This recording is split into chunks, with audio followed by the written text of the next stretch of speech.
Hamza Chowdhury.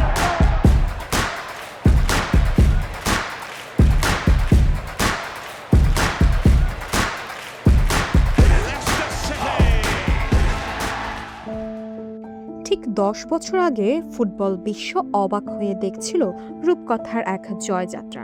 Premier league champion হয়েছিল Leicester city, কিন্তু ফুটবলে সেই রূপকথা আজ এক বিষাদময় ট্র্যাজেডিতে রূপ নিল। মঙ্গলবার রাতে হাল সিটির সাথে 2-2 গোলে ড্র করার পর নিশ্চিত হয়ে গেল লেস্টার সিটি লিগ ওয়ানে অবনমন। এক বছরেই সব শেষ। 2023-24 মৌসুমে চ্যাম্পিয়নশিপ থেকে প্রমোশন পেয়ে প্রিমিয়ার লিগে ফিরেছিল ফক্সরা, কিন্তু 2024-25 মৌসুমে আবারও অবনমন হয়ে তারা চ্যাম্পিয়নশিপে নেমে যায়।